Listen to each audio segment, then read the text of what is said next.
7, resolution, contribution of $20,000 to the Veterans Center of East Tennessee for the purpose of substance abuse abatement program and materials. Okay, is this been in front of the budget committee? No, I think we need to listen to what Commissioner Gillum said on this. Make sure we start putting our budget together. I think they came before and asked, please let us know what they're looking at. They're yeah, we're, yeah.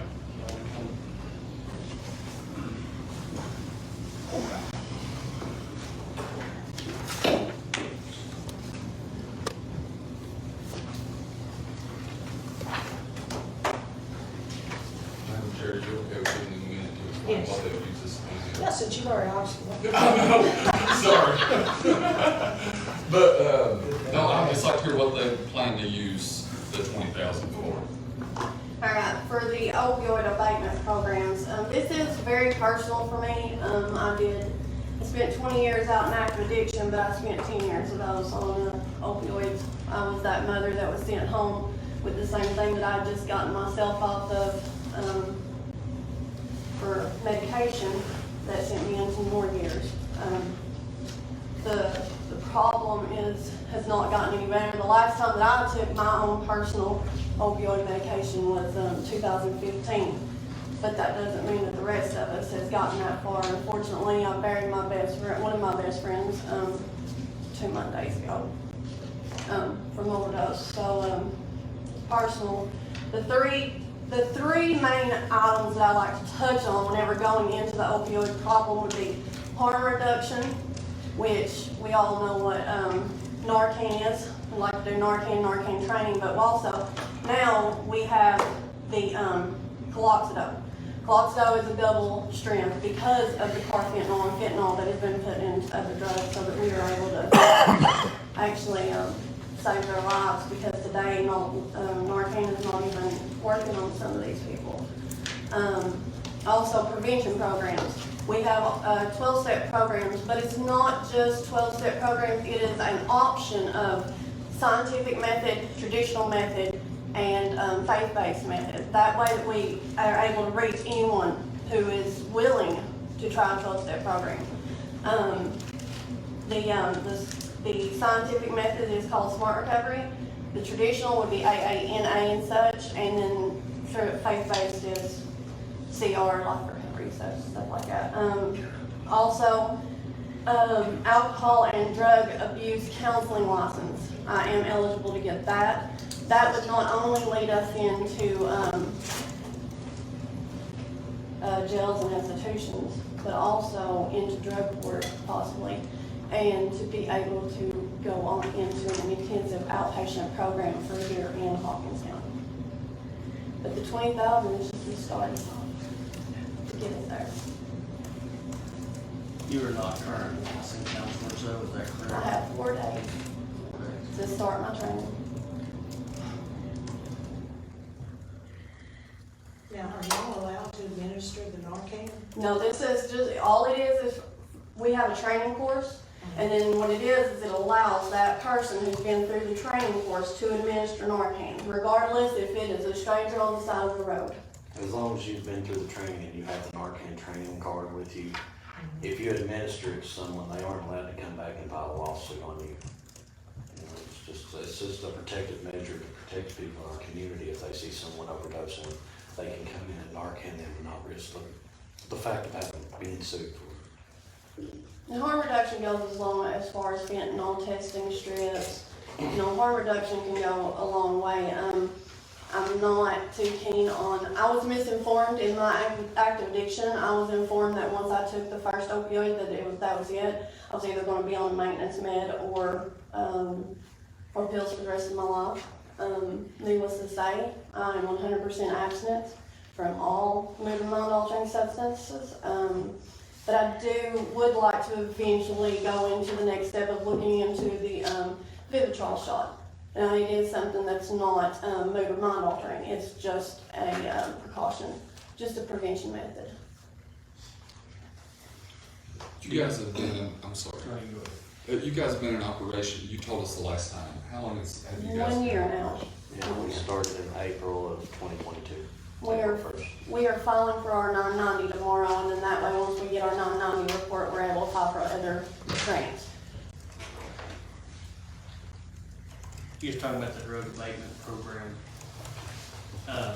Do you have an outline, out, put together, outlining your program? With 12-step recovery or And harm And reduction. the abuse abatement program. So I was looking through your materials you gave us the last. Yeah, that's all And old stuff. We have started over from, I mean, that's all stuff we're still have running, but as far as the opioid abatement program, this is it right here. This is our guideline, our 12-step program recovery prevention.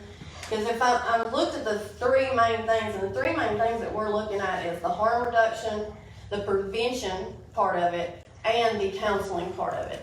Because if I can dabble just a little bit in all three, then I'm able to get a wide variety instead of putting all my eggs in harm reduction or putting on, that way it just does a whole 360 in order to be that foundation that the recovery addict needs.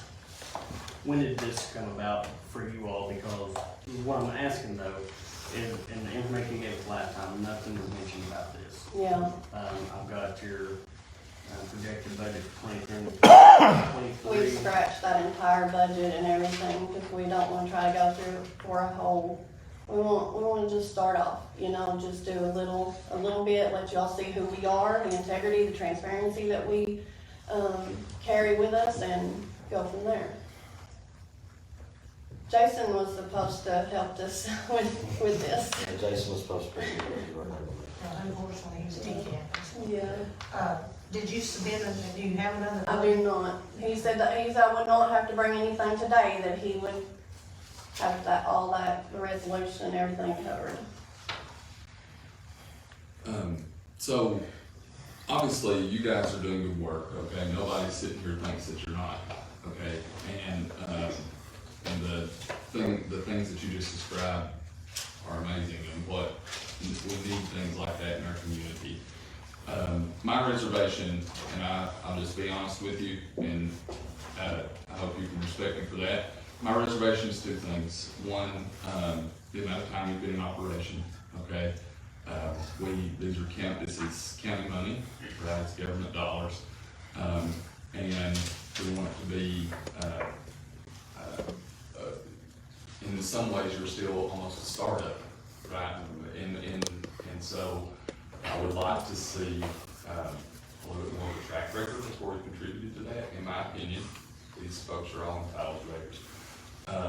So that is probably my largest reservation, and I feel like you guys are on a really good path, like you're filing for some, whatever you need to file for more grants, right?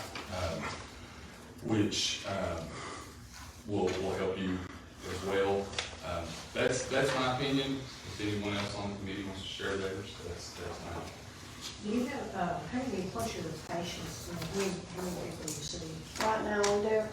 Well, with individuals, I have 30 case files, as of right now, or plus, just a little over maybe. But as far as just per month, there's 200 times that someone comes through that door. Over 200 times that someone comes through that door. So we have non-traditional methods that we use in this office as well. We have the leather shop, we have a computer training class where we help veterans come in off the streets and get jobs, learn how to navigate a computer properly, do resume building. We're able to help these veterans in so many other areas that surround addiction. Isolation is the key root problem to addiction. If we can help these guys come out of the house to get out of isolation and do something different, other than sitting at home and drinking beer in front of the TV all day. So you help me understand this, you got 30 recorded cases that you work with. These are all veterans, correct? Yes. Yeah. And basically what we do is just, like with the non-traditional methods, like you speak about how they were in this class, and then a few weeks later, you know, you look at the difference in them participating fully in class and about their mood changes, their, you know, stuff like that. And then the 200 you're talking about, is it 200 per month? 200, 200 we for serve the year? over 200 people a month. Yeah.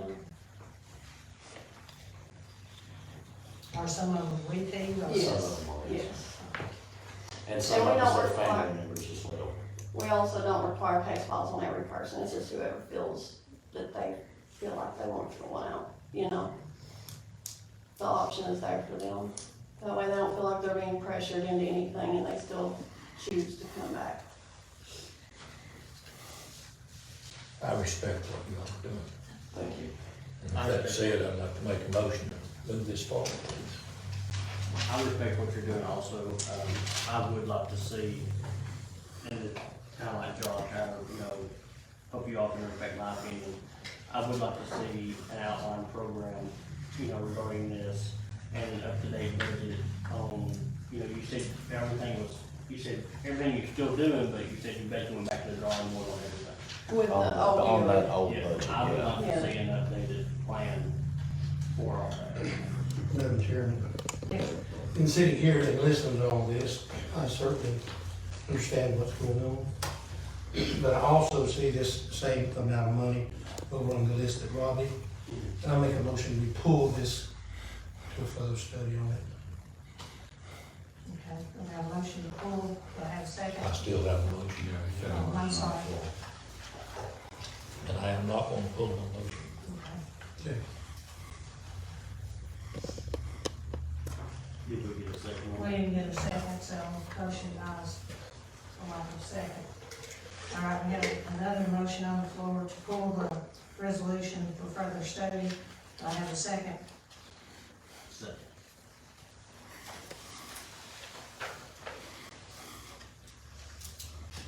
All right, all in favor?